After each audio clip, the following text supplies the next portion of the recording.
గాచారం గీతుకో మారేకో కుదబి ఏం చేస్తాడు దేవుడు మాత్రం ఏం చేస్తాడు గాచారం గీతు. ఓ మై గాడ్, నా బాధ ఎవరికి చెప్పుకోవాలి గైస్.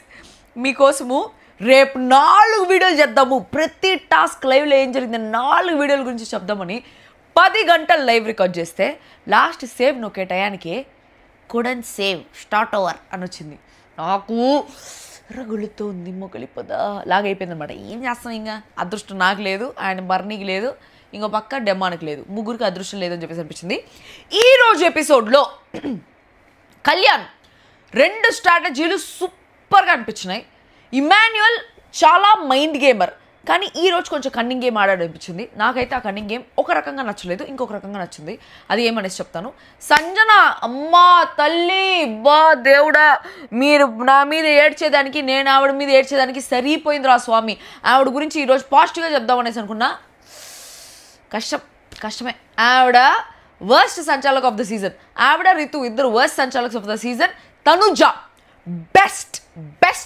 బెస్టెస్ట్ సంచాలక్ ఆఫ్ ద సీజన్. ఏదో ఒకే ఒక టాస్క్లో కన్ఫ్యూజ్ అయింది. సుమన్ శెట్టి వర్సెస్ రితు.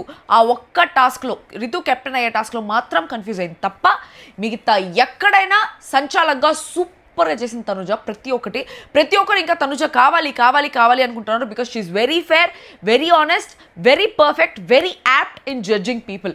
సో అది నాకు చాలా చాలా బాగా నచ్చింది. సంచాలక్గా సూపర్ తోపు. తనుజ ఏంది సంజన తనుజ మిక్స్ అయ్యి తనుజ తోపు, దమ్ముంటే ఆపు. అండ్ కళ్యాణ్ స్ట్రాటజీ సూపర్గా ఉంది. కళ్యాణ్ కూడా చాలా చాలా బాగా అన్నాడు అండ్ చాలా ఫేర్గా అన్నాడు అనేసి అనిపించింది. చాలా ఫేర్గా స్ట్రాటజీస్ వేస్తాను అనేసి అనిపించింది. స్ట్రాటజీలు అనేవి చాలా రకాలు ఉంటాయి. ఒక కన్నింగ్ స్ట్రాటజీ ఉండొచ్చు, లేకపోతే పక్కన వాళ్ళని ముంచి మనం ఎదగాలనే స్ట్రాటజీ ఉండొచ్చు, పక్కన వాళ్ళతో పాటు ఈక్వల్గా ఎదిగి లాస్ట్లో మనం ఇంకా ఎదిగిపోతాం అనే స్ట్రాటజీ ఉండొచ్చు, లేకపోతే మంచిగా స్ట్రాటజీస్ ఉండొచ్చు, లేకపోతే మోసం చేసే స్ట్రాటజీస్ ఉండొచ్చు, ఏ స్ట్రాటజీస్ అయినా ఉండొచ్చు. కానీ Kalyan shows the fair side. న్యాయం ఎప్పుడు గెలుస్తుంది అనే పాయింట్లో న్యాయంగా వాళ్ళ నాయన చెప్పిన మాట, వాళ్ళ నాయన నువ్వు గెలవకపోయినా పర్వాలేదు, న్యాయం వైపు మనం ఉండాలి, మన వల్ల 10 మంది బతికేలాగా ఉండాలనేసి వాళ్ళ నాయన ఏదైతే వచ్చి చెప్పేసిపోయినాడో సేమ్ స్వామి అదే కళ్యాణ్ పాటించినట్టు అనిపించింది. సూపర్ అనిపించింది. ఈరోజు ఎపిసోడ్లో నేను స్టార్ట్ చేసే ముందు ఈ వీడియోని లైక్ చేసి స్టార్ట్ చేయండి. నాకు మొన్న ఒకరు వీడియో పెట్టినారు, వేరే ఒక రివ్యూయర్ ఉన్నాడు, టాప్ రివ్యూయర్, పెద్ద రివ్యూయర్ ఉన్నారు, వాళ్ళు లైక్ చేయడానికి టైం ఇస్తారంట. సో లైక్ చేయండి మా లైక్ చేయడం చెప్పేసి లైక్ చేస్తారని చెప్పేసి ఆ స్క్రీన్ రికార్డ్ పంపించి నువ్వు కూడా ఇదే చేయని చెప్పినారు. It's okay. బేసికలీ నాకు అసలు ఈగో లేదు, ఏమీ లేదు. నేను అసలు రివ్యూ స్టార్ట్ చేసిందే ఆదిరెడ్డిని చూసి. ఎప్పుడు సీజన్ 4లో నాకు ఏం చేయాలో అర్థం కాకపోతే సరే ఆదిరెడ్డి, అప్పుడు ఎవరు లేరు, అప్పుడు ఆదిరెడ్డి ఇంకో 2 రివ్యూవర్స్ ఉండేవాళ్ళు. నాకు వేరే వాళ్ళు ఎవరి పేర్లు చెప్పాలని లేదు, బికాస్ వాళ్ళంతా నేను బిగ్ బాస్లో ఉండేటప్పుడు నన్ను కంపులు అయిపోయారు కాబట్టి వాళ్ళ ఎవరి పేర్లు నేను చెప్పాలనుకోవట్లేదు. వాళ్ళెవరి మీద నాకు మంచి ఒపీనియన్ లేదు, అందరి మీద హేట్రెడ్ ఉంది కాబట్టి వాళ్ళ పేర్లు నేను చెప్పాలనుకోవట్లేదు. బట్ ఆదిరెడ్డి ఇంకో 2-3 ఉండేవాళ్ళు. బట్ ఆదిరెడ్డి తోపు అంతే, మిగతా ఎవరు లేరు. ఆదిరెడ్డి తోపు సార్, ఎంత మంచి మనిషి నేను నా లైఫ్లో చూడలేదు సార్. ఈ డైలాగ్ ఎక్కడైనా చూసారా? ఇది నా ఎలిమినేషన్లో ఉంటుంది. సో బేసికలీ అట్లా నేను ఆదిరెడ్డిని చూసి రివ్యూ స్టార్ట్ చేశాను కాబట్టి నాకేం మొహమాటం లేదు ఇప్పుడు కూడా కాపీ కొట్టడానికి. ఓకే, సో మావా లైక్ చేయండి, లైక్ చేసి ఈ వీడియో స్టార్ట్ చేయండి. మీకు 10 సెకండ్ టైం ఇస్తా, లైక్ చేయండి. ఈ లోపల మనం పాయింట్లు చూసుకుంటాం. లైక్ చేస్తున్నారా? కాపీ క్యాట్ మీరు పెట్టాల్సిన మళ్ళీ నేనే చెప్తున్నా. రివ్యూస్ ఎప్పుడు నేను కాపీ కొట్టలే. అప్పుడు సీజన్ 4లో కాపీ కొట్టినాను, కానీ ఆ తర్వాత ఎప్పుడు రివ్యూస్ నేను కాపీ కొట్టలేదు ఆదిరెడ్డి దగ్గర. It's all my own reviews. అప్పుడు జస్ట్ నేర్చుకున్నా అంతే ఎట్లా ఇవ్వాలి అని చెప్పేసి. సో ఈ వీడియో లైక్ చేసి నా ఛానల్కి సబ్స్క్రైబ్ చేసుకొని స్టార్ట్ చేయండి. ఫస్ట్లీ హోలా, అందరికీ నమస్కారం, ಎಲ್ಲರಿಗೂ వణకం, welcome to my channel Galatta Geet Royal. Guys కింద ఫస్ట్ కమెంట్లో నా ఇన్స్టాగ్రామ్ లింక్ ఉంటుంది, నా స్నాప్చాట్ లింక్ ఉంటుంది, రెండింటిలో ఫాలో అయిపోండి. ఈరోజు ఎపిసోడ్ ఒక ప్రపంచమైన ఎపిసోడ్. సుమన్ శెట్టిని చూస్తే చాలా చాలా చాలా బాధగా అనిపించింది. ఒక పాయింట్లో అబ్బా అనేసి అనిపించింది. కాకపోతే ఒకరు గెలవాలి అన్నప్పుడు ఇంకొకరు ఖచ్చితంగా ఓడిపోవాలి. ఆ ఓడిపోయిన మనిషి మనకి ఇష్టమైన, ఆ ఓడిపోయిన మనిషి ఎంత బాధపడినా కూడా ఓడిపోయినప్పుడు మనం బాధపడడమే తప్ప మనం పీకేదేం ఉండదు. సో ఆ విషయంలో సుమన్ శెట్టి విషయంలో కొంచెం బాధ అనిపించింది. సో ఎపిసోడ్ స్టార్ట్ చేద్దాం. ఎపిసోడ్ ఫస్ట్ నుంచి. సో ఏం జరిగిందిరా అంటే, నిన్న డెమోన్ ఓడిపోయాడు కదా. డెమోన్ ఓడిపోయిన తర్వాత వాష్రూమ్లో కూర్చొని డెమాన్ని ఓదార్చడానికి సంజన రితు ఇద్దరు వచ్చున్నారు. డెమాన్ రితు ఏదో దడదడుమ అనిపిస్తుంది. అంటే డెమాన్ ఇట్లా దగ్గర పోయేది, ఇంకా దగ్గర పోయేది, అంటే హీ వాంట్స్ దట్ ఇంటిమసీ అనేలాగా బిహేవ్ చేస్తున్నాడు. That is very open. Obviously హౌస్లో ఉండేటప్పుడు అట్లాంటి ఫీలింగ్స్, ఆల్రెడీ ఉండే ఫీలింగ్స్ ఇంకొంచెం అగ్రివేట్ అవుతాయి. కాబట్టి దానికి మనం ఏం చెప్పలేం. కానీ ఎన్ని కెమెరాల ముందు కొంచెం అవసరం లేదేమో అని చెప్పేసి అనిపించింది నాకే.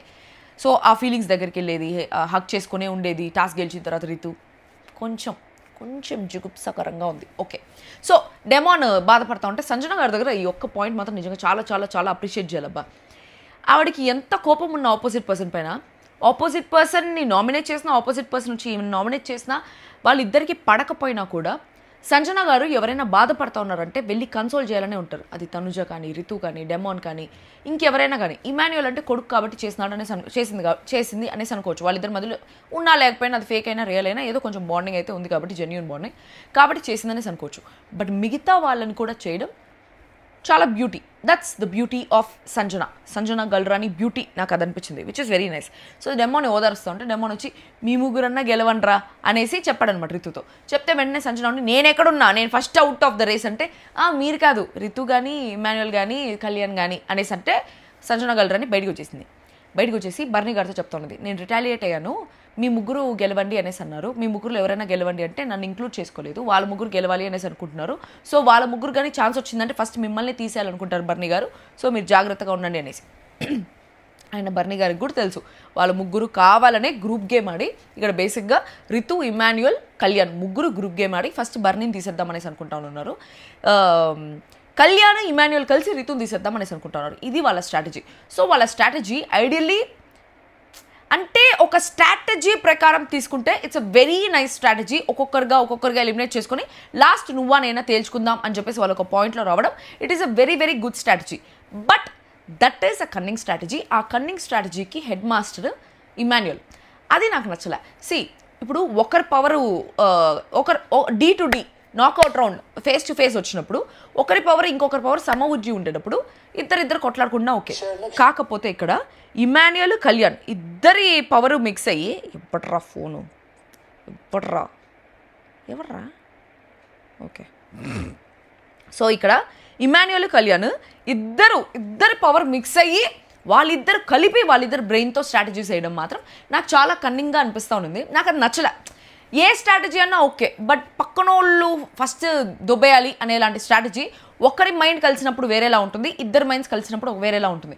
ఇది మా సీజన్లో కూడా జరుగుతూ ఉంటుంది. రోహిత్, మెరీనా ఇద్దరి మైండ్స్ కలిసి కలిసి వాళ్ళిద్దరు కలిపి ఒక గేమ్ ఆడతారు, మిగిలిన వాళ్ళందరికీ ఒక గేమ్ ఇస్తారు. సో అది బిగ్ బాస్ ఇచ్చిన గేమ్ కాబట్టి మనం ఏం చేయలేం. Even that was an advantage to her and వాళ్ళకి అదొక యాడ్ ఆన్ అడ్వాంటేజ్ అయినా కూడా దానికి మనం ఏం చేయలేము, because that is given by Bigg Boss. But ఇక్కడ ఇండివిజువల్గా ఆడనరా అంటే ఇండివిజువల్గా ఆడతానే ఇమాన్యుయల్ వచ్చి తను ఎస్కేప్ అవుతా గేమ్స్ నుంచి. అంటే ఒక గేమ్లో కూడా ఒక్క నాకౌట్ రౌండ్లో కూడా ఫేస్ టు ఫేస్ ఇమాన్యుయల్ ఆడకుండా ఫస్టే ఇమాన్యుయల్ వెళ్ళిపోయి ఉండాల్సింది సంజన గారితో ఆడినప్పుడు, ఎందుకంటే తాడు వదిలేసింది దానికి. బట్ ఆ రౌండ్లో ఇమాన్యుయల్ వెళ్ళలేదు. బట్ తర్వాత గేమ్స్ ఛాన్స్ వస్తూ ఉంటే కూడా తీసుకోకుండా పక్కన వాళ్ళని పంపించి రితు ఎట్లయితే నిన్న మొన్న వరకు నాకౌట్ రౌండ్ ఆడకుండా ముగ్గురు ఆడే గేమ్లో ఆడి ఓడిపోయినా కూడా మళ్ళీ లాస్ట్ వరకు వచ్చిందో, సేమ్ అదే పాయింట్లో వాళ్ళు కూడా తీసుకొచ్చినారు. బేసికలీ వాళ్ళ స్ట్రాటజీ, వాళ్ళ ఆలోచన కరెక్టే. మనమంతా ఇంత పులిసిపోయి సొలిసిపోయి గెలిచి ఇంత దూరం వచ్చినాము. బట్ రితు ఇప్పటిదాకా ఒక్క టాస్క్ కూడా నాకౌట్ రౌండ్ ఆడి గెలవలేదు. అన్నీ ఈ స్టార్టింగ్ ఆ ఛాలెంజ్ గేమ్లోనే ఆడి, ఆ ఛాలెంజెస్లోనే ఆడి ఓడిపోయినా కూడా ఇంతవరకు వచ్చింది అని ఒక పాయింట్తో వాళ్ళు ఆలోచించింది ఓకే, ఒక ఫేర్ ఛాన్స్ ఇవ్వాలి అని. బట్ అది అంటే ఏ రకంగా చెప్పాలి, రెండు రకాలుగా తీసుకోవచ్చు. ఒక్కొక్క సిచ్యువేషన్ని 2-3 రకాలుగా తీసుకోవచ్చు. ఇక్కడ వాళ్ళు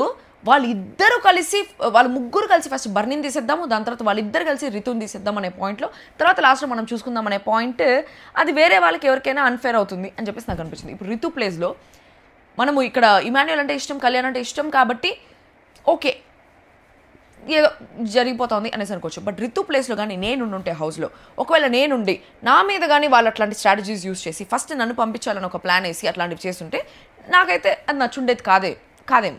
బికాజ్ ఇద్దరు కలిసి ఆడుతున్నారు కదా, నాకు తెలిసి నాగార్జున ఖచ్చితంగా పాయింట్అవుట్ చేస్తారు. ఇది నాకు చాలా కన్నింగ్ స్ట్రాటజీ అనిపించింది. ఈ స్ట్రాటజీ ఇనిషియేట్ చేసింది ఇమాన్యుయల్, ఆ స్ట్రాటజీలో జాయిన్ అయింది Kalyan. But Kalyan strategy master అని చెప్పేసి ఎందుకు పెట్టినాను అంటే 2 టాస్క్లు వచ్చినాయి నిన్నటి నుంచి. ఆ 2 టాస్కుల్లో కళ్యాణ్ అదరగొట్టినాడు. స్ట్రాటజీ అదేం స్ట్రాటజీ అనేసి చెప్తా. దీని తర్వాత ఏం జరిగిందంటే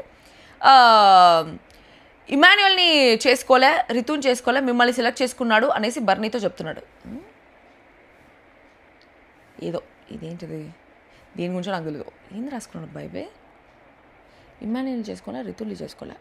ఓకే. తనుజ, రితు నేను ఎక్కడన్నా వీడిని కావాలని తప్పుగా చెప్పానా అనేసి అంటే డెమోన్ని నేనేమైనా కావాలని చెప్పానా, అది అట్లా వచ్చింది, మనం ఏం చేయగలుగుతాము అనేసి అంటా ఉంటే, నామినేషన్లో ఎందుకు ఊరికే నువ్వు నామినేషన్స్లో టికెట్ టు ఫినాలే కొడతా అని చెప్పేసి బిల్డప్ ఇచ్చినావు, నువ్వు కొట్టిన తర్వాత చూపించు, ఇక్కడ ఎందుకు బిల్డప్ కొట్టినావు అంటే దానికి డెమోన్ వచ్చి నేను నిజంగా కొడతా అనుకున్నారా, నా లక్ ఫేవర్ చేయలేదు అన్నాడు. నిజంగానే లక్ ఫేవర్ చేయలేదు, ఎందుకంటే ఇట్లాంటివన్నీ జుజుబీ టాస్కులు డెమోన్కి. అట్లాంటిది ఓడిపోయాడంటే that is pure bad luck. నిజంగానే మనము ఎదుర్కొంటే కీస్ ఉంటుంది. ఈరోజు ఒక మీమ్ చూసిన, స్టార్ మావనే పెట్టింది, మన అమ్మ చేసేటప్పుడు మాత్రం అయిపోతుంది, మనం చేసేటప్పుడు అవ్వదని. నిజంగానే అది ఏమో అనేసి తెలీదు. మా ఇంట్లో కూడా కళ్ళు ఎదుర్కొంటా కీస్ ఉంటుంది. అదే టేబుల్ మీద నేను 10 సార్లు ఎత్తుకుంటా, నాకు ఆ కీస్ కనిపించదు. మా అమ్మ చీడే ఉంది కదా అని ఎత్తిస్తుంది. సో అట్లా కొన్ని జరుగుతూ ఉంటాయి అనమాట మన లైఫ్లో. మనకు కావాలి అనుకునేసి ఎత్తుకునేది మనకు దొరకదు. మనం వద్దు అని ఎత్తుకుంటా ఉండేది దొరుకుతూ ఉంటుంది. కావాలి అన్నప్పుడు నెయిల్ కట్టర్ దొరకదు. వద్దురా స్వామి ఏదైనా వేరేది ఎత్తుకుతా ఉంటే నెయిల్ కట్టర్ దొరుకుతూ ఉంటుంది. అట్లా చాలామంది జరుగుతూ ఉంటుంది జీవితంలో. ఓకే. దాని తర్వాత వీళ్ళకి ముగ్గురు ఒక టాస్క్ వచ్చింది, పెయింట్ టాస్క్. ఆల్రెడీ నేను చెప్పినట్టే ప్రోమో అనాలిసిస్ చెప్పినప్పుడే చెప్తున్నాను, red is a very very dominating colour. Kalyan నక్కను తొక్కేసి వచ్చినాడు. సో కళ్యాణ్ తెలియకుండానే రెడ్ చూస్ చేసుకున్నాడు. రితు ఎంత బ్యాడ్ లక్కో, ఎవడైనా ఎల్లో చూస్ చేసుకుంటాడు. That is a very vibrant colour. ఏ కలర్తో మిక్స్ చేసినా కూడా ఈ కలర్ థియరీస్ అంతా కొంచెం తెలుసుకొని రావాలి. బిగ్ బాస్కి వచ్చే ముందు అన్నీ తెలుసుకొని రావాలి, అన్నింటిలో ఒక్కొక్క ఇది తెలుసుకొని రావాలా. సో ఈ కలర్ అనేది బ్లూ కలర్ కంటే రెడ్ డామినేటింగ్. సో ఏ కలర్తో మిక్స్ చేసినా రెడ్ అనేది చాలా డామినేటింగ్ కలర్. ఆ డామినేటింగ్ కలర్ని కళ్యాణ్ చూస్ చేసుకున్నాడంటేనే కళ్యాణ్ గెలిచేసినట్టే. సో ఇక్కడ రితు యూస్ చేయాల్సిన స్ట్రాటజీ ఏంటంటే, నేను ఆల్రెడీ ప్రోమో అనాలిసిస్ చెప్పినా, మళ్ళీ చెప్తా.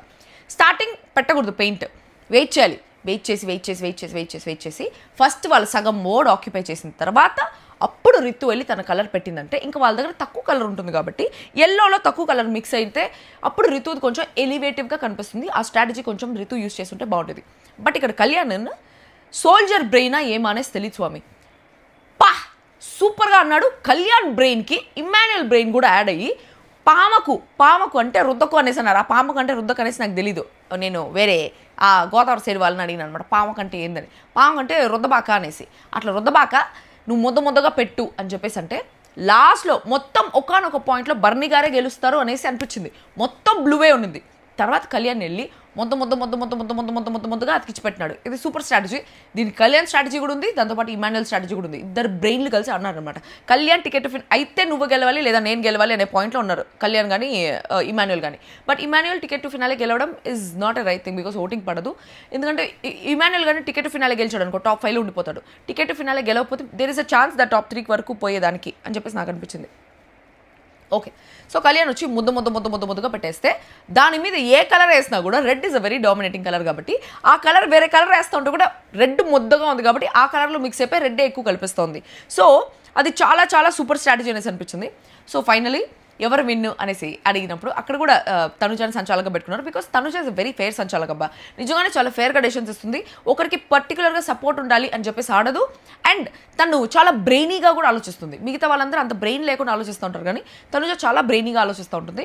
సో పోయి చేసేసిన తర్వాత కళ్యాణ్ విన్నర్, రెడ్ విన్ అనేసి చెప్తుంది. కళ్యాణ్ విన్నర్ అనేసి చెప్పకుండా మళ్ళీ ఆడ కావాలని ఇచ్చినాను జనాలు అనుకుంటారనేసి లోపల హ్యాపీ తనుజాకి, అబ్బా కళ్యాణ్ మనోడు గెలిచాడు అనేసి లోపల హ్యాపీ. బట్ స్టిల్ బయట చెప్పట్లేదు. ఆల్రెడీ ఆ టాస్క్ అంతా అయిపోయింది. మొత్తం కళ్యాణ్ బ్యాక్ టు బ్యాక్ తర్వాత ఇంకొక టాస్క్ వచ్చింది. సో ఎవరిని చూస్ చేసుకుంటాము అంటే ఈజీ టార్గెట్ ఇస్ సుమన్. మిగతా వాళ్ళందరం తర్వాత చూసుకుందాము. ఇమాన్యుయల్ తర్వాత చూసుకుందాము, బర్నీని తర్వాత చూసుకుందాం. నెక్స్ట్ సుమన్తో ఆడి సుమన్తో గెలుద్దామని చెప్పేసి అనుకున్నారు. సో బర్నీ వచ్చి చెప్తున్నాను అనమాట సుమన్తో, win or lose doesn't matter, నువ్వు ఇచ్చి పడని చెప్పేసి సుమన్ గారికి కూడా తెలుసు హీల్ బీ టార్గెటెడ్ అని చెప్పేసి. సో బేసికలీ ఇట్లా కలర్స్ బ్లాక్స్ లాగా ఇవ్వడం వల్ల అక్కడ ఇండివిజువల్ గేమ్ అవ్వకుండా ఒక టార్గెట్ గేమ్ లాగా అయిపోయింది అనమాట. ఫస్ట్ సుమన్ శెట్టిని పంపించాలా, తర్వాత బర్నీని పంపించాలా, తర్వాత రితుని పంపించాలని ఒక పాయింట్లో వాళ్ళిద్దరే పోటీ ఆడుకుందామని చెప్పేసి అందరూ ఇండివిజువల్ బ్రెయిన్స్తో ఆలోచిస్తుంటే ఇక్కడ ఇమాన్యుయల్ కళ్యాణ్ మాత్రం టుగెదర్గా ఇద్దరు బ్రెయిన్స్ యూస్ చేసి ఆలోచిస్తున్నారు. మీరు అనొచ్చు డెమోన్ కూడా రితుకి సలహాలు చెప్తున్నాడు కదా, డెమోన్ కూడా రితుతో చెప్తున్నాడు కదా, డెమోన్ రితు కలిసి ఆడుతున్నారు కదా అనేసి అంటే ఇప్పుడు డెమాన్ రేస్లో లేడు. డెమాన్ రేస్లో ఉన్నంత వరకు డెమాన్ ఆడుండేది కూడా మేబీ నేను గెలవాలి నువ్వు గెలవాలి అనే పాయింట్తోనే ఆడుంటాడు. బట్ ఇప్పుడు డెమాన్ రేస్లో లేడు కాబట్టి నేను దాన్ని కన్సిడర్ చేయట్లా. ఒకవేళ డెమాన్ రేస్లో ఉండుంటే ఇమాన్యుయల్ కళ్యాణ్ ఇట్లా సపరేట్ స్ట్రాటజీస్ వేసి ఉంటారు డెమాన్కి అగెన్స్ట్గా. డెమాన్, ఇమాన్యుయల్, కళ్యాణ్ వీళ్ళందరూ కలిపి వేసి ఉంటారు స్ట్రాటజీస్ అని చెప్పేసి నాకు అనిపించింది. వీళ్ళు ఏమిరా స్వామి, మా వాళ్ళకి టైము పాడు ఉండదు, నాకు టైము పాడు ఉండదు, కాల్స్ మీద కాల్స్ చేస్తుంటారు, అది కూడా వీడియో కాల్స్. మా గర్ల్స్ గ్యాంగ్ ఉంది కదా, ఓ మై గాడ్, ఎప్పుడు ఏమేం చేస్తామో తెలుసుకుంటూ ఉండాలి వీడియో కాల్ చేసి. ఓకే, దాని తర్వాత ఇమాన్యుయల్ వచ్చి డెమాన్తో చెప్తున్నాడు, బర్నీ అన్న ఏంటి దమ్ముంటే నా దగ్గర రండి అన్నాడు, సుమన్ నన్ను వదిలేమన్ను అన్నాడు. ఇక్కడ ఇమాన్యుయల్ బర్నీ గారి మీద పడుతున్నాడు, బర్నీ గారు ఇమాన్యుయల్ మీద పడుతున్నాడు. అది ఎందుకనేసి నాకు తెలియదు. నిన్నటి నుంచి అదే జరుగుతుంది. బర్నీ గారు అన్నాడంట, దమ్ముంటే నా దగ్గర రమ్మను, నాతో ఆడమను, సుమ్ముతో కాదు అన్నాడంట. ఏదైనా ఎండ్ ఆఫ్ ద డే టాస్కే కదా, ఎవరైనా మనం ఓడించాలని ఆడుతూ ఉంటాం కదా. సో బర్నీ గారు ఎందుకు అలా అన్నాడు అని చెప్పేసి డెమోతో చెప్తున్నాడు అనమాట ఇమాన్యుయల్. దాని తర్వాత బర్నీ గారు వచ్చి సంజనాతో చెప్తున్నాడు, చాలా తెలివైన వాడి మనసుతో ఆడడు, మైండ్తో ఆడతాడు అనేసి. True true, so true true అని చెప్పేసి, ఫ్యాక్ట్ అని చెప్పేసి సంజన గారు కూడా అంటున్నారు. నిజంగానే ఇమ్ము చాలా తెలివిగా ఎస్కేప్ అవుతున్నాడు. ఫస్ట్ టాస్క్ ఒకటి ఓడిపోయి ఉండాలా, అది గెలిచేస్తున్నాడు. దాని తర్వాత ఇమాన్యుయల్ ఇప్పటిదాకా నెక్స్ట్ రౌండ్ ఏది ఆడలా, ఏ టాస్క్ ఆడలా. మ్యాచ్ టాస్క్ ఆడినాడు, దాని తర్వాత సంజన గారితో ఆ రౌండ్ ఆడినాడు తప్ప తర్వాత ఏ టాస్క్ ఆడాడు ఇమాన్యుయల్ ఆలోచిస్తున్నా. తర్వాత ఏ టాస్క్ ఆడలా ఇమాన్యుయల్ చాలా స్ట్రాటజికల్గా రితు ఎట్లయితే ఛాలెంజ్ రౌండ్స్లో అంతా ఓడిపోయి లాస్ట్ వరకు వస్తుందో ఇమాన్యుయల్ కూడా అట్లే లాస్ట్ వరకు వద్దామని చెప్పేసి, నాకు క్రామ్స్ ఉన్నాయి, అది ఉన్నాయి, ఇది ఉన్నాయి అని చెప్పేసి ఏదో ఒకటి చెప్పేసి ఎస్కేప్ అవుతున్నాడు. తను ముందుకు నడిపిస్తూ ఉన్నాడు గేమ్ని.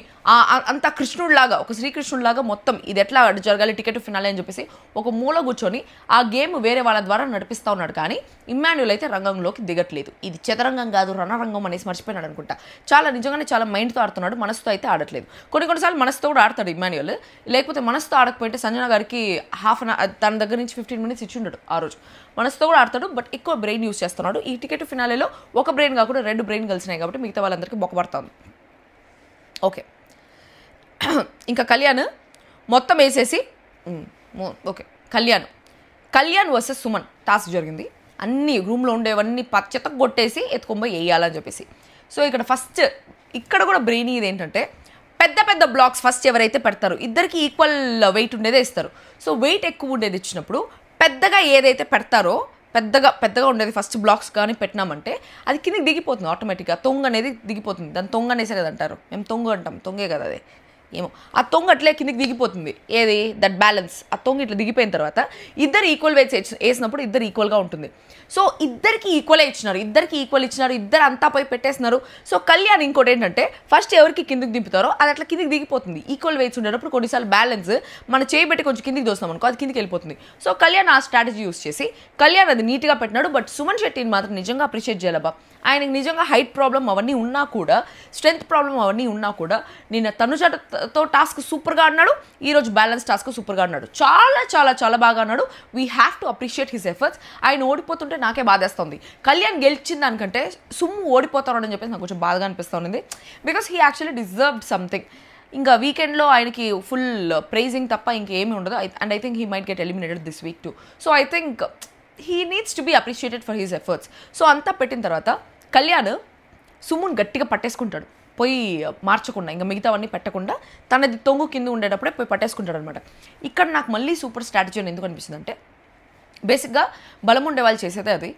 కాకపోతే నాకు మంచిగా ఫేర్గా ఆడాడు అని చెప్పేసి ఎందుకు అనిపిస్తుంది అంటే, తర్వాత బర్నీ గారు కూడా సుమన్తో చెప్తాడు, నేను నీ బ్యాలెన్స్లో ఉండేవన్నీ తీసి పడేస్తాడు అనుకున్నాను కళ్యాణ్, కానీ నిన్ను పట్టుకుంటాడని చెప్పేసి నేను ఎక్స్పెక్ట్ చేయలేదు అని చెప్పి చెప్తున్నాడు. బట్ సుమన్ గారు కూడా చాలా ఫేర్గా అన్నాడు.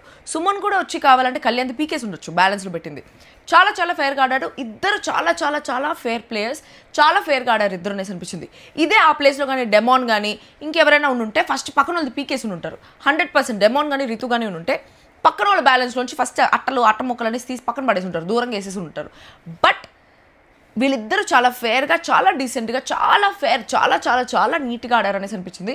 దాని తర్వాత కళ్యాణ్ యూస్ చేసిన స్ట్రాటజీ కూడా బాగుంది.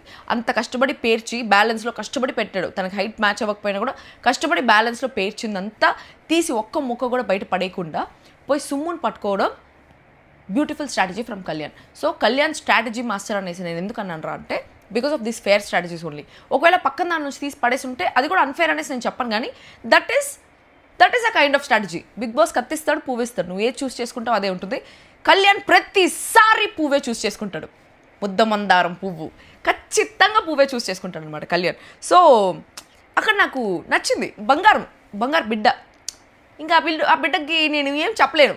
మీరు పీఆర్ అనుకోండి, పీకుడు అనుకోండి, ఏమైనా పీక్కోండి, కానీ ముచ్చట వస్తుంది. ముచ్చట అబ్బా దిష్టి ముచ్చటేస్తుంది కళ్యాణ్ని చూస్తుంటే. ఆ పిల్లోడు కానీ ఆ పిల్లోడు ఆడే స్ట్రాటజీలు చూస్తుంటే చాలా ముచ్చటగా అనిపిస్తుంది. ఏదో సినిమాలో ఉంటుందబ్బా డైలాగ్, మిమ్మల్ని చూస్తుంటే నాకు చాలా ముచ్చటగా అనిపిస్తుంది అని చెప్పి. ఏది చిక్ చిక్ చిక్ చిక్ చిక్ గుర్తురాట్లా. ఏదో ఎవరు అంటారబ్బా, ఏదో అంటారా స్వామి, ఈ డైలాగ్ మీకు ఏదైనా గుర్తొచ్చిందా? ముచ్చటేస్తుంది చూస్తుంటే అని చెప్పి. అట్లా నాకు ముచ్చటేస్తుంది కళ్యాణ్ని చూస్తుంటే, ముచ్చటేస్తుంది. క్యూట్. మీకు కూడా అట్లా అనిపించిందా క్యూట్గా? వీడియోని లైక్ చేయండి. ఆదిరెడ్డి డాడీ. ఓకే, ఎవరో నాకు పంపించింది ఆ వీడియో, స్క్రీన్ రికార్డ్ చేసి. ఓరి స్వామి. ఓకే, దాని తర్వాత ఇంకా వీళ్ళ స్ట్రాటజీ స్టార్ట్ అయిందనమాట. కళ్యాణ్, నువ్వు నేను రితు ఆడామనుకో, నాకౌట్ రౌండ్లో అటు ఇటు అయితే ఎవరిపోయినా ఒంటరి రోల్ అయిపోతాం అని చెప్పేసి చెప్పాడనమాట. ఇక్కడ కళ్యాణ్ ముగ్గురు గురించి ఆలోచించాడు. నువ్వు నేను రితు ముగ్గురు కలిసి ఒకవేళ మనం ఎవరైనా నాకౌట్ రౌండ్ ఆడితే ఒక్కరు వెళ్ళిపోయినా కూడా ఒంటరి రోల్ అయిపోతాం అని చెప్పేసి అన్నాం. మళ్ళీ ముచ్చటగా అనిపించింది. నాకు ముచ్చటగా అనిపించింది స్వామి. అక్కడ కూడా రితు గురించి ఆలోచిస్తున్నాడు. కానీ ఇమ్మాన్యుయల్ వచ్చి ఒక సూపర్ స్ట్రాటజీ చేసినాడు. ఏంటంటే, కళ్యాణ్ నువ్వు నేను కలిసి కావాలనే ఈ రౌండ్లో ఓడిపోదాం. ఎందుకంటే రితు ఇప్పటిదాకా ఒక్క నాకౌట్ రౌండ్ కూడా ఆడలేదు.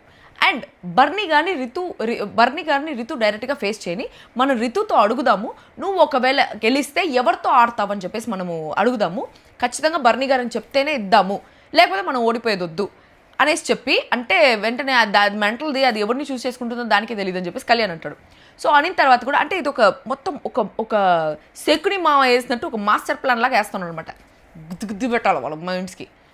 ఓకే, సో రితు కావాలనే మనం ఓడిపోదాము, బట్ మనమే కావాలని ఓడిపోయినట్టు రితుకు తెలియనివ్వకుండా ఓడిపోదాం అని చెప్పేసి కళ్యాణ్ ఇమాన్యుయల్ ఇద్దరు కావాలని ఓడిపోవాలని చెప్పేసి ఒక స్ట్రాటజీ చేసుకుని ఉంటారు.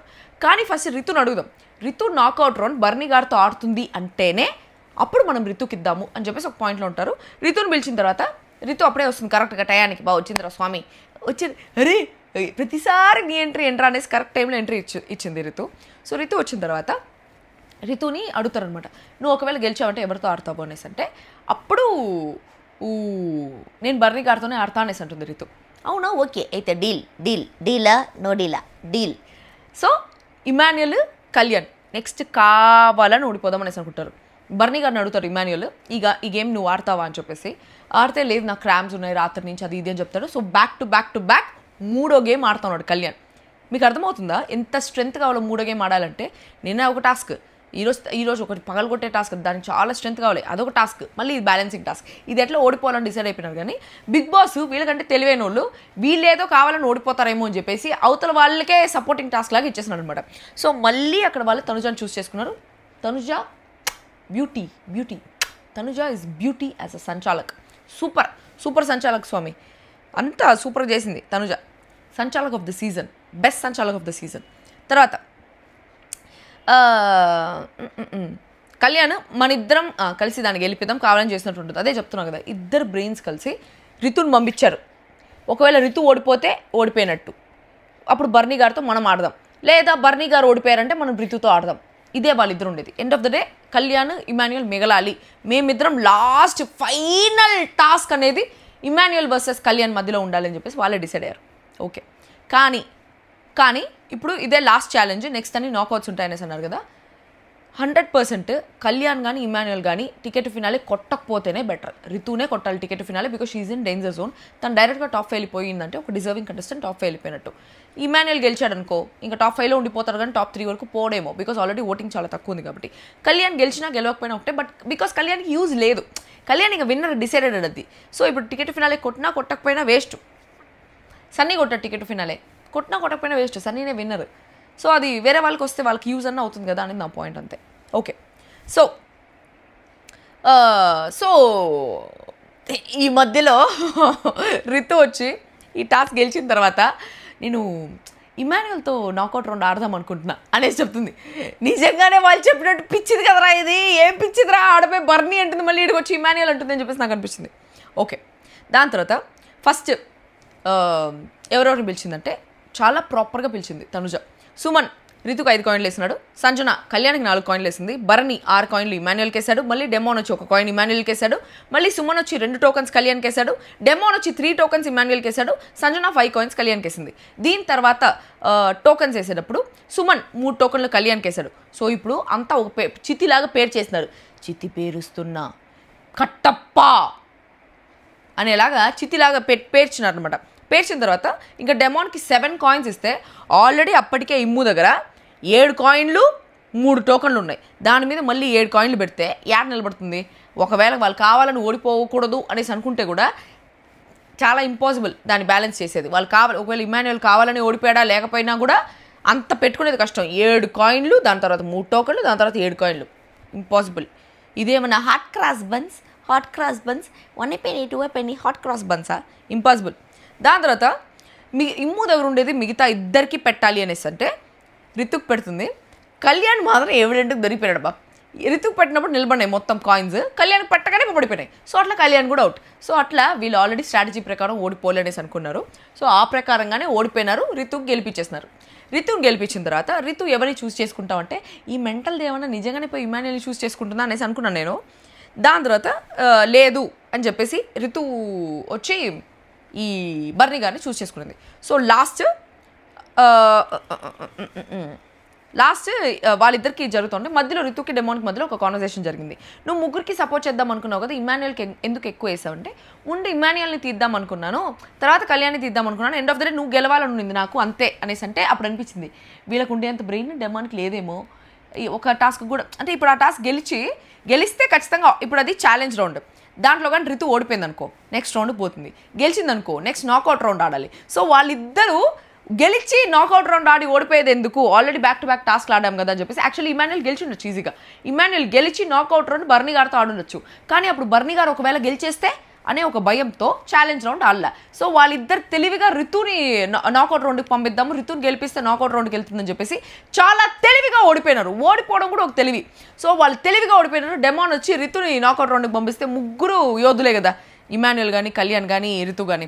సో ఇంకొక రౌండ్కి మిగిలేది, నెక్స్ట్ అన్ని నాకౌట్స్ అప్పుడు ఇంకొక రౌండ్ ఎక్స్ట్రా రౌండ్కి మిగిలేదు. ఒకవేళ ఈ టాస్క్లో ఓడిపోయి ఉంటే రితు ఒకవేళ నాకౌట్ రౌండ్లో కూడా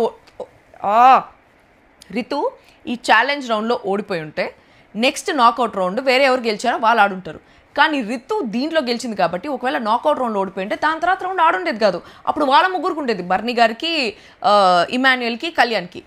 సో ఆ పాయింట్ డెమోన్ ఆలోచించలేకపోయాడు, బట్ వీళ్ళు చాలా తెలివిగా ఆలోచించారనేసి అనిపించింది. ఆ తెలివి నిజంగానే మెచ్చుకోవచ్చు, but that is actually cunning strategy. Push చేసి రితుని కావాలని గెలిపించాలి అనేసి అనుకోవడం, బికాస్ నాకౌట్ రౌండ్ వాళ్ళిద్దరు తేల్చుకుంటారు అనేసి అనుకోవడం, that is a beautifully cunning strategy. Okay, so తర్వాత బర్నీ versus Rithu shapes and rings task వచ్చింది. దీనికి సంచాలకుగా చూస్ చేసుకోవాలంటే వాళ్ళు మళ్ళీ తనుజానా సంజనానా అనుకుంటారంటే సంజన వచ్చి నేను ఫేర్గా చేస్తాను అనేసి అనింది. ఇక్కడ సంజన గారికి దండం రా దూత.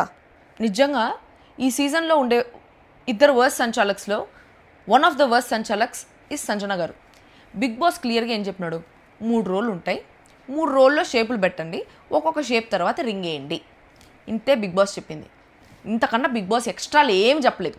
ఈమె సంజన ప్రతిసారి సంచాలకుగా వచ్చినప్పుడు ఆమె ఓన్ రూల్స్ పెట్టుకుంటుంది. ఒక్కొక్కటే తీసుకెళ్ళాలి, నేను చెప్పిన షేప్సే మీరు పెట్టాలి. అసలు చెప్పలేదు Bigg Boss squares, triangles, circles పెట్టండి అనేసి అన్నాడు. ఏది ఫస్ట్ షేప్ రావాలి, ఏది సెకండ్ షేప్ రావాలి, ఏది థర్డ్ షేప్ రావాలి, ఒక్కొక్కటిగా తీసుకోపోండి, ఇట్లాంటి పంచాయితీ చెప్పలేదు బిగ్ బాస్. ఈమె మాత్రం ఎందుకు ఈమె ఓన్ రూల్స్ పెడుతుందో నాకు అర్థమే కాలే. వాళ్ళకి నచ్చింది వాళ్ళు ఫస్ట్ రితు కావాలంటే ట్రయాంగిల్స్ పెట్టుకుంటుందో సర్కిల్స్ పెట్టుకుంటుందో అది ఆ పిల్ల ఇష్టం. సో ఆ పిల్లకి నచ్చినట్టు ఆ పిల్ల పెట్టుకుంటుంది, పెట్టుకునేసి పోయేసి రింగ్ వేయాలా. సో ఇక్కడ కూడా ఏంట్రా అంటే నిజంగానే తనుజ చెప్పినట్టు లాస్ట్లో తనుజ ఒక పాయింట్ తీసుకొచ్చింది. తనుజ అందుకే చెప్తా ఉన్నా బెస్ట్ సంచాలక్ అనేసి ఎందుకు చెప్తున్నాను అంటే చాలా క్లియర్గా గ్రాస్ప్ చేస్తూ ఉంది ఏ పాయింట్ ఏదేది అని చెప్పేసి. సో కొన్నిసార్లు ట్రయాంగిల్కి ఒక బొడిపు ఒకటి ఇచ్చినారు, ఒక ట్రయాంగిల్, అట్లాంటి బొడుపులు పెట్టి ఎగ్జాక్ట్ ట్రయాంగిల్ షేప్లో లేకుండా అందరినీ కన్ఫ్యూజ్ చేయడానికి కూడా కొన్ని షేప్స్ పెట్టినారనమాట. ఆ షేప్ ఎత్తుకోపోయి రితు ఫస్ట్ పెట్టి రితు ఫస్ట్ ఫినిష్ చేసింది టాస్క్. అఫ్కోర్స్ రితు చాలా చాలా బాగా ఆడింది, కానీ టాస్క్ ఫస్ట్ ఫినిష్ చేసినా కూడా అది ప్రాపర్ ట్రయాంగిల్ కాదు. అది ఎవరు చూసుకోవాలా? సంచాలక్ చూసుకోవాలా. ఎందుకంటే సంచాలక్ వచ్చి రితు ఇది ప్రాపర్గా లేదు అంటే అప్పుడే దాన్ని పడేసి వేరేదేసి దాని తర్వాత రింగ్ గేమ్ ఆడుంటుందేమో. ఇక్కడ మొత్తం సంచాలక్ గందరగోళం చేసి దానివల్ల సంచాలక్ ఏం చేయలేదు, జస్ట్ నిలబడుకొని చూస్తూ ఉండింది అది ప్రాపర్ షేపా కాదా, అది ట్రయాంగిలా కాదా అని. ఇంకొకటి ఉండింది అది ట్రయాంగిల్ కాదని చెప్పినారు, బట్ అది రైట్ యాంగిల్ ట్రయాంగిల్. ఇప్పుడు ఇట్లున్న ట్రయాంగిలే ఇది కూడా రైట్ యాంగిల్ ట్రయాంగిల్, ఇవన్నీ ఓకే. ఒక శాండ్విచ్ కూడా ట్రయాంగిలే కదా, that is also triangle, that is right angle triangle. So అట్లా ఎట్లయినా ఉండొచ్చు ట్రయాంగిల్ షేప్ అనేది. బట్ రితు పెట్టిన రెండో ట్రయాంగిల్లో ఒక బొడిపు వచ్చింది, that is not a triangle, అది వేరే ఏదో షేప్. అది ముందే గ్రహించాలి కదా సంచాలక్గా ముందే గ్రహించేసి పోయేసి రితుని సరిగ్గా పెట్టుకోమా అనేసి అంటే సరిగ్గా పెట్టుకోవడం చేస్తుంది. ఇప్పుడు ఒకవేళ రితు గెలిచినా కూడా అన్యాయంగా గెలిచినట్టే అవుతుంది. బర్నీ గారు ఇది ఒక పెద్ద కాంట్రవర్సీ లాగా అయిపోతుంది. ఎందుకు సంచాలక్గా ఏం చేస్తుందంటే ఆమె నేను ప్రాపర్గా చేస్తానప్పుడు ప్రాపర్గా చేయాలి, ఇందుకే అందరు తనుజాకి ఇచ్చేది. ఇదే తనుజాని సంచాలక్గా పెట్టుంటే ఫస్ట్ షేప్ తప్పైనప్పుడే షేప్ సరిగ్గా లేదు రితు మార్చుకొనేసి చెప్పుండేది. ఇప్పుడు లాస్ట్లో మొత్తం టాస్క్ అంతా అయిపోయి రితు వచ్చేసి సెలబ్రేషన్ చేసుకుంటా ఉంటే నేను గెలిచినానని చెప్పేసి అప్పుడు వచ్చి ట్రయాంగిల్ సరిగ్గా లేదని చెప్తే తనకైనా ఎట్లుంటుంది? వర్స్ట్ సంచాలక్ of the season own rules పెట్టేది ఎందుకు? బిగ్ బాస్ ఇచ్చింది ఫాలో అయితే సరిపోతుంది. ఫస్ట్ ట్రయాంగిల్ కాకపోతే సర్కిల్ పెట్టుకుంటుంది, సర్కిల్ కాకపోతే స్క్వేర్ పెట్టుకుంటుంది, అప్పటికి నచ్చింది పెట్టుకుంటుంది. మీకు కావాల్సింది ఏమి? సర్కిల్స్, ట్రయాంగిల్స్, స్క్వేర్స్, అది కూడా ఒక్కొక్కటిగా పెట్టుకోవాలనేసి బిగ్ బాస్ చెప్పాలి. ఈ ఎందుకు set of rules, own set of rules చేసేది? ప్రతిసారి సంచాలక్ అయినప్పుడు ఓన్ సెట్ ఆఫ్ రూల్స్, ప్రతిసారి ప్రాబ్లం, ప్రతిసారి సంచాలకగా ఉన్న ప్రతిసారి ప్రాబ్లం. నేనేదో ఆ మీద పడి ఏడస్తానని చెప్పేసి మీరు అనుకుంటున్నారు, కానీ నేను ఫ్యాక్ట్ మాట్లాడుతున్నాను, మీరు గ్రహించలేకపోతున్నారు. నా ఫ్యాక్ట్స్ మీరు గ్రహించలేకపోతున్నారు, ఇంకేం చేస్తాం? సో ఫస్ట్ రౌండ్ బర్నీ గారు చాలా ఫాస్ట్గా పెట్టేస్తున్నారు. సెకండ్ రౌండ్ బర్నీ గారికి ఆ రింగ్ పడలేదనమాట, సరిగ్గా ఫోకస్ చేసేయలేదు అనుకుంటా, రింగ్ పడలేదు. సెకండ్ రౌండ్ రితు చాలా బాగా ఆడింది. అండ్ థర్డ్ రౌండ్ ఇంకా ఆటోమేటిక్గా రితు గెలిచేసింది. So Rithu won the task. And ఇప్పుడు నెక్స్ట్ పోటీ ఉండబోయేది రితుకి, ఇమాన్యుయల్కి, కళ్యాణ్కి మధ్యలో. దీంట్లో ఇమాన్యుయల్ వెళ్ళిపోయాడో అనేసి విన్నా. కళ్యాణ్ అండ్ రితుకి మధ్యలో ఒక ఫైనల్ టాస్క్ జరిగింది. సో టికెట్ ఫినాలే ఎవరు గెలిచారు అనేసి మనకు తెలిసి సాటర్డే ఎపిసోడ్లో చూపిస్తారనుకుంటా. నేనేదో 10 గంటలు లైవ్ రికార్డ్ చేస్తే ఇంతవరకు బాధగా ఉంది. ఓకే, అట్లా జరిగిందనమాట. దాని తర్వాత తనుజ వచ్చి కానీ ఈ షేప్ డిఫరెన్స్ ఉంది అని చెప్పేసి గుర్తించకపోయి ఉంటే ఖచ్చితంగా ఈ ఒక కాంట్రవర్సీ అయ్యేదే కాదు. దాని బదులు తనుజానే సంచాలక్ పెట్టచ్చు కదా, ఇందుకే కదా అందరు తనుజాని సంచాలక్ పెట్టింది. ప్రాపర్గా ఫేర్గా జడ్జ్మెంట్ ఇస్తుంది, ముందే ప్రాపర్గా రూల్స్ అని చెప్తుందని, సొంత రూల్స్ పెట్టుకోకుండా. సూపర్ అబ్బా, తనుజ యాజ్ అ సంచాలక్ super, hats off to her సంచాలక్ థింగ్. కళ్యాణ్ ఈరోజు ఆడిన first 2 game strategy hats off. ఈ రితుకి అగేన్స్ట్గా కళ్యాణ్ అండ్ ఇమాన్యుయల్ ఆడిన గేమ్ ఆ థాట్ నాకు నచ్చింది అని చెప్పలేను, నచ్చలేదు అనేసి చెప్పలేను. ఇప్పుడు నాకు ఎట్టెత్తుకోవాలా, ధూమ్ 2 సినిమాలో హృతిక్ రోషన్ బ్రెయిన్ నాకు చాలా నచ్చుతుంది. ఏమి తెలివిరా గోవర్ధన, ఏం తెలివి అనేసి అనిపిస్తుంది. కాకపోతే end of the day what is he doing a crime. Pushpa సినిమాలో Allu Arjun attitude oh my god తోపు అనేసి అనిపిస్తుంది. But end of the day what is he doing a crime.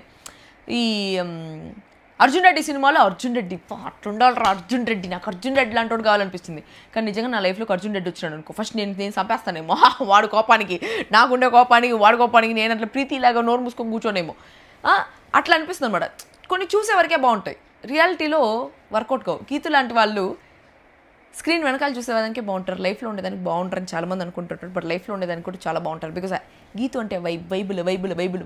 నాతో తిరిగిన వాళ్ళ గురించి మీకు తెలుస్తుంది. నాతో ఒక్కసారి కానీ మీరు ఎప్పుడైనా పార్టీకి కూర్చున్నారనుకో, గీత ఎక్కడ, గీత ఏది నెక్స్ట్ అన్ని పార్టీస్కి గీత ఏది అని అడుగుతారు. అనేది మన వైబ్ అట్లుంటుంది. అప్పుడు ఒక లెక్క, ఇప్పుడు ఒక లెక్క, ఆడు కొడుకు వచ్చాడని చెప్పు ఏ రియో, అట్లుంటుంది మనతో. సో అట్లా వీళ్ళ స్ట్రాటజీ నాకు నచ్చిందా లేదా అని చెప్పలేను. సేమ్ ధూమ్ 2 సినిమాలో హృతిక్ రోషన్ లాగా చూసేదానికి బాగుంటుంది, వావ్ నైస్ అనేసి. బట్ ఆ పొజిషన్లో ఉంటే ఇప్పుడు ఒక డైమండ్ దొంగతనం చేసినాడు హృతిక్ రోషన్ గారు, ఒక డైమండ్ దొంగతనం చేసినారు.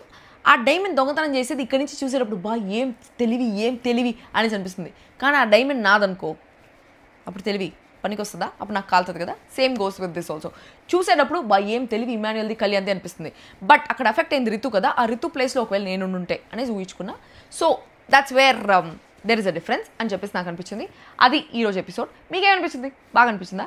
ఇంకా రేపటి నుంచి మామూలుగా ఉండవు, 4 వీడియోలు చేస్తా. 4 వీడియోలు లైవ్ రికార్డ్ కాకపోయినా ఏదో ఒకటి చేసి 4 వీడియోలు చేస్తాం. మీరు మాత్రం నా ఛానల్కి సబ్స్క్రైబ్ చేసుకొని ఉండండి. And that's all for today. మళ్ళీ ఇంకో వీడియో తిరిగి కలుస్తాం. అందరూ ఈ వీడియోని లైక్ చేయండి. అంతవరకు this me Yogi troll signing off. Bye guys.